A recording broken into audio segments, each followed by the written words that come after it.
On today's show, the guys talk about education conferences, some things to do while you're at one, and also some things to do when you can't be there in person. We've got an East Initiative update, all of that and more up next on EduTechGuys. You're listening to the EduTechGuys, EduTechGuys.com.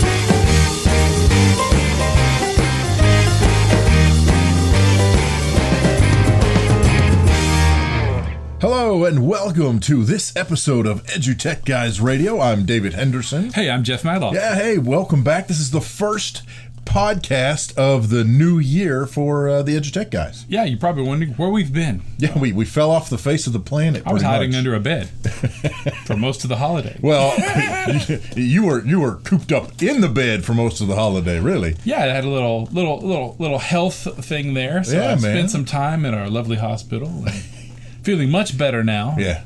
Hey, welcome to the show. Don't forget to check us out on the web, www.edutechguys.com. Just go out to the web. You'll find us. Like I always say, and I'll say it again in this new season, go to Google, type in EduTechGuys, and heck, you know what? You're going to find us. Don't forget to visit us on Twitter and let us know what's going down and become our friend. That's right. We need friends and followers. We're happy to have you. Happy to have you. So yeah, David and I are getting ready. This is, I guess we can say this is our conference season, even heavier. We just got back from AESA and we've done some conferences in the fall, but now we're getting ready to head to FETC in Orlando. Yeah, so that's coming up really like next week as far as when this comes out, pretty much. I mean, we're heading that way. We'll be heading that direction. Of course, they moved it this year. Usually it was kind of a Monday through Friday thing, and they backed it up. Now it's Sunday through Wednesday, basically. I think it's going to be interesting. I'll be surprised to see how many people show up on Sunday. I think that probably might, lessen their numbers. Yeah, on the front end, definitely. I would definitely agree. And I don't know.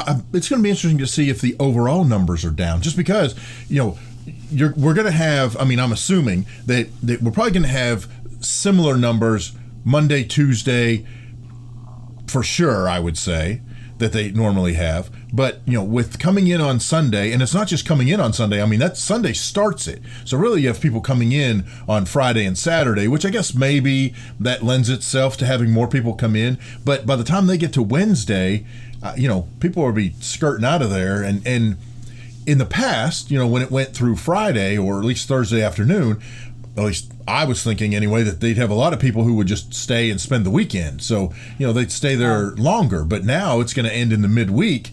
Well, people are going to be, grabbing airplanes, which on top of that, you have the government shutdown, at least as we're recording this, we're still shut down. Yeah, so you have all of the stuff going on with TSA and air traffic controllers. And didn't even think about that. I mean, it's going to be a very interesting time over the next couple of weeks. That's going to be interesting. Yeah.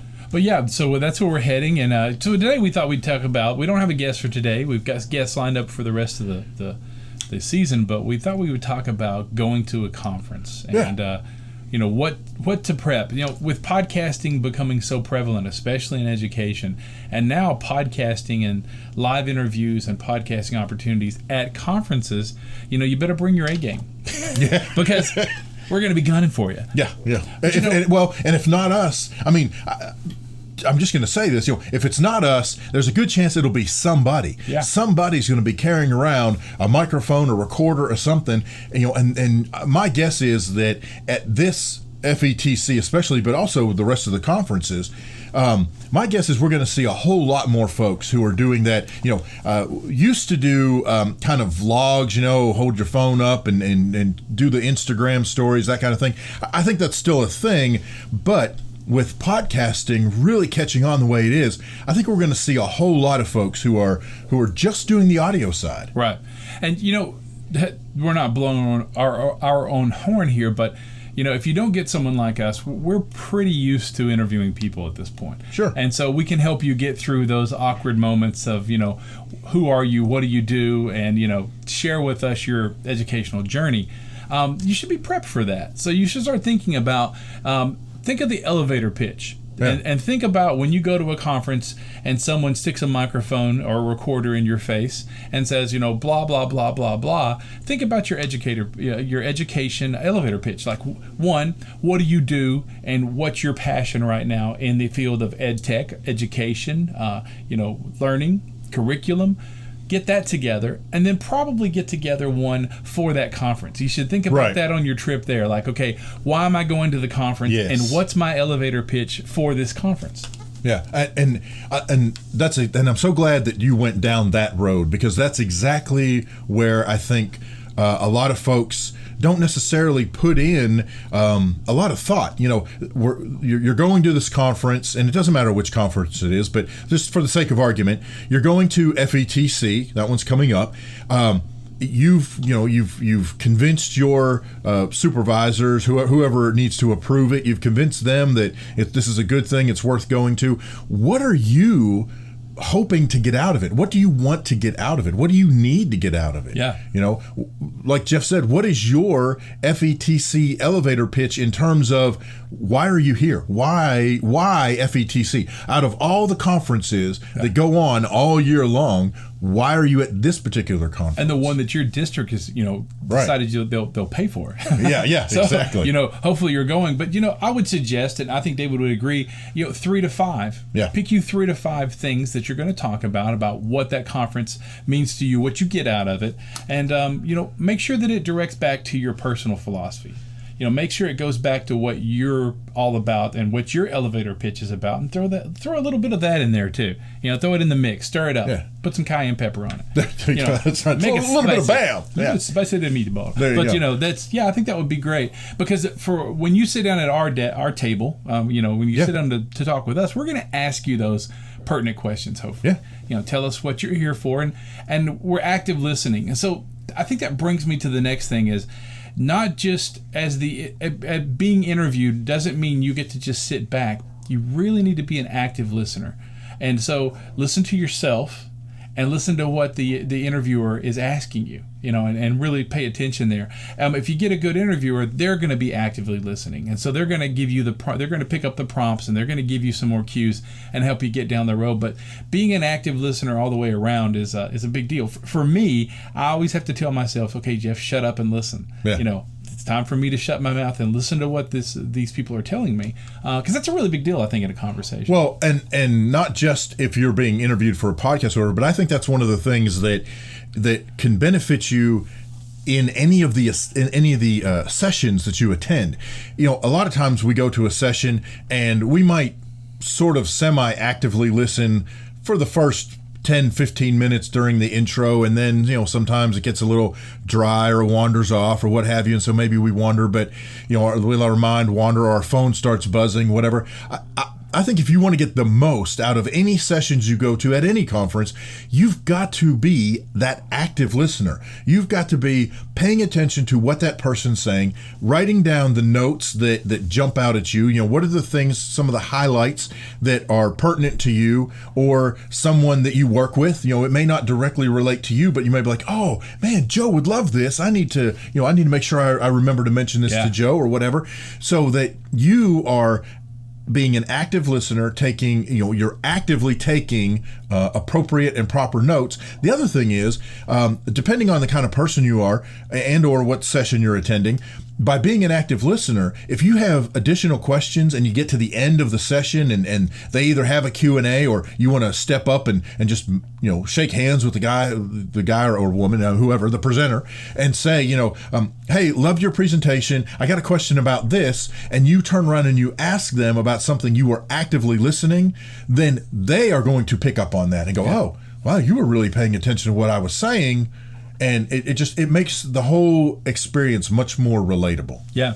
And so a couple more things on that, along that. Don't forget to share the love when you're being interviewed. Yes. If you've got a company or a product or a fellow teacher, educator, that you give them a shout out. Don't hesitate to give Nearpod or Bunsey or Soundtrap or any of these people, or David Henderson, and give their social media tag also. And so that brings me to that one. Don't forget to share your information in the interview. Yes. The very first thing you should do is introduce yourself. where you're from, what you do. If you get that opportunity, the beginning or the end, or both, put in your social media tag and your email address. And I'll go ahead and give you an idea of what we do now. Most of our business cards are just at EduTechGuys. Yeah. Because that pretty much defines us on the web. If you look up EduTechGuys, or especially @EduTechGuys, you're going to find us on the web. So I highly recommend that you go out to one of the business card places. There's a lot of them out there. Some of them will send you 50 to 100 or more for free, and just have your name, your social media handle, and your email address. That's all you need. Yeah. You can hand that to the person interviewing you, and you can share that with the booths. You can put it in for drawings. It just kind of works out really well there. Yeah. And keep your social media handle out there, because that's the way you're probably going to hear back from those folks anyway. Yeah, exactly. And while you're at the conference, you also want to keep up your social media game. I mean, send your Instagram pics, create your Instagram stories, tweet stuff out on Twitter, post your stuff to Facebook, whatever groups you might belong to, whatever hashtags you're following, make sure you include that kind of stuff. Maybe you're doing video and you want to throw up quick YouTube vids. By all means, throw them out there, record those, do whatever you need to do. But share your story, not just for you, not just for the folks who follow you, for your friends, family, all that kind of stuff, but also because that becomes a record of your attendance and what you're learning. So when your boss, your superintendent, your director, or whatever, they see that you're putting this stuff out there and they see that you are posting items that are relevant to what you're learning, then they see the ROI. They see the return on the investment of sending you there. Exactly. And you're sharing. And everyone knows sharing is caring. But you are sharing with your colleagues, your peers, and your students. That's a really big deal. Yeah, that's awesome. So I'll tell you what, let's take a little break, and when we come back, let's talk about what you can do if you can't be at a conference. You're listening to EduTechGuys.com. Don't just listen to us. Bring us into your district today for cool, exciting, professional development. We'll teach you and your students how to take podcasting to the next level and use it to reach your classroom and to reach the world. Reach out to us on Twitter @EduTechGuys, or head over to EduTechGuys.com. Scroll down on the page and fill out the form, and we'll be in touch. Bring EduTechGuys to your school. Hey, welcome back to EduTechGuys. I'm David Henderson. Hey, I'm Jeff Madlock. And today we were talking a little earlier, we talked about things you can do while you're at a conference, but what are some of the things that folks can do that wish they could be at the conference, but they can't be there? Well, number one, you can cry alone in your room because you're not at the conference. That's the first thing. Fetal position. Then you can troll all the social media and be obnoxious to those that are there. No, but there it is, the kicker. I think that's the biggest one, and you mentioned it earlier about when you're at the conference. Those of us so if you can't make the conference, you're relying on those that are there to keep you abreast of what's going on. Yep. Now, every great conference has wonderful follow-up, so you can go on and download a lot of great stuff after the conference is over, even if you didn't get to attend. Right. But to be in the heat of the moment and kind of keep up in the conversation and be an active part of the conversation of the conference is on social media. Yeah. Yeah. So generally speaking, especially the big ones, but every conference or most every conference has some kind of a hashtag that you can follow. So hashtag FETC, I don't know some of the other ones, hashtag, ISTE always does theirs with the year after it. So right. Hashtag ISTE, 19, 20, whatever they're going to be. But a lot of conferences have also started doing hashtag not at like FETC or not at ISTE. And so you want to make sure that if you're not able to be there, you want to follow both of those hashtags, because the folks that are tweeting stuff out and posting stuff under the not at hashtag are going to generally give you some more some insight, some behind the scenes stuff.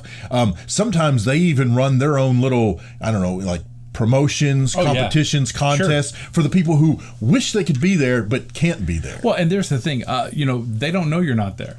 So if you're on social media and you're doing your job, then and you're wanting to make sure that you're part of the conference, they don't know that you're not there. Yeah. So, but the other cool thing is I think you should get yourself a conference buddy. And I was thinking about this when I was working on an article along this lines was, if you know someone that's going to the conference or just have met them at another conference and maybe you've never met in person, but you know each other through social media and online, find yourself a conference buddy and get along with that conference buddy, and you two can work in tandem to keep your stories going. Yeah. So whether it's on Instagram or on Twitter, you can actually have a nice rapport going there with that person and keep that running pretty neat, so that you're keeping questions going to that person. Well, hey, will you check out the Nearpod site, or will you check out the Microsoft site, or what are they doing with Skype, mystery Skype and things like that, and kind of keep that conference buddy thing going on, and that will give you something really neat. And you might find other conference buddies that want to jump in, and pretty soon you've built yourself a whole group there, another tribe online, just for that conference, which would be really pretty cool. I think that would be cool. I really love the idea of, I've heard of conference buddies in terms of, you pair up with someone who's going and essentially you attend virtually to whatever sessions they go to, but you kind of touched on actually working together. So if I'm your conference buddy, then there are some sessions that I want to go to, but there may be sessions that you want to go to. You can't be there, so you ask me, hey, would you mind going to this session and tweeting it out, or heck, I don't know, maybe even putting it on Periscope if the session lets you do live, or whatever else, where we can actually co-participate even though we're both not there. That's cool. It gives that person the opportunity to be an active social media participant during that actual session or during the conference. It's just really kind of a neat idea. I think it would be a lot of fun for them to do that. Find yourself an online conference buddy that's going to attend if you can't be there, and it's not like you're there, but it's the next best thing. I guess. Well, when you can't be there, it's a way that you can participate. So I got to thinking, another interesting thing that you might be able to do, and this, a lot of this depends on if this is the kind of person you are, or where your interests are, that kind of thing. But if you can't be at the conference, then as you are seeing what other people are posting, maybe you go out and you find some other quick tidbit information, a how-to, a helpful thing. Maybe there's a YouTube video about whatever it is they're tweeting about, and you throw it in there among that conversation, and somebody goes, oh, I didn't know Nearpod could do that, or I didn't realize Soundtrap did this, or that Anchor provided that. Because you not being there, you have I don't want to necessarily say a little more freedom, but by the same token, you're not confined to that session room. So while that person is tweeting about their particular session and what's going on, you can kind of do some background research or some just kind of bonus information that you throw in there. Yeah. And who knows, or even real time. That's what I mean, real time. I mean, in real time. Well, and there's the real cool thing about it is that if you're not there, you can actually help the whole conversation with your voice, because I might be at a session on podcasting, and I'm tweeting out about it, and you're my conference buddy, and you're in your classroom, handling daily business, teaching, educating kids. And you can throw some voice into that conversation that hasn't been brought up in this conversation that I'm at this session. Yeah. And so those following that feed are going to pick up some extra stuff that maybe aren't at that conversation or are live at the session. So that's a really big deal. I think that gives, because the really interesting thing about social media and about conferences is that those are one-offs. Mm-hmm. And, you go back, and if I go to a conference and then I take it back to my classroom, that's just my experience. Well, we need to share that experience, because my experience in the classroom is different from 5 states over. Sure. So that's a really big difference. And if we can do that in real time during that conference, so those conversations are being had, so that when maybe I'm at the conference and you make a good point because you're in the classroom while I'm at the conference, that night at dinner or that day during the hallway where all those big conference stuff really happens, I bring that up. And we get that feed going and that thread starts. So it's a really big deal. Yeah. You can be an integral part of a conference by not being at a conference. Yep, absolutely. And you can learn just as much from them. Yeah, very cool. So if you've got some other ideas, things that people should do or could do if they're at the conference, or things that people can do if they're not at the conference, let us know. Reach out to us. Hit us up on Twitter at EduTechGuys. You can reach out to us directly if you want. You can email it to us, contact@edutech.com. edutechguys.com, or jump out to edutechguys.com and scroll down to the front of the webpage, fill out the form, and say, hey, here's an idea, or here's a couple of ideas, or here's some things that I've done. And we'll be happy to share those out while we are at FETC. Hey, let's take a quick break and let's hear from the East Initiative about what's going on with the East Initiative. We'll be right back after this. Hi there, I'm April Jackson, and this is your East Update. This week, we sit down and talk a little bit with a student from Midland High School. She tells us how her time in East has helped her see herself as more of a leader.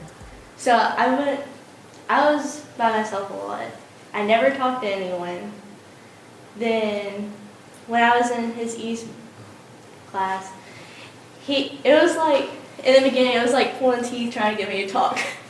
But then getting to know more, it was like, okay, I need to speak up or else I'm just going to get left behind. I did get left behind a little bit before, but now I'm not scared to ask questions at all. And if you asked me a year ago, if you asked me, are you a leader, I don't think I would say yes. But now, looking back on everything, I feel like I am. If you're interested in learning more about our students and how they're developing into great leaders, follow us on social media at The East Initiative or visit our website at eastinitiative.org. This week's student composer is Trinity from Martin Luther King Elementary in Little Rock with her song, The Matrix. Thanks, Trinity. With your East Update, I am April Jackson.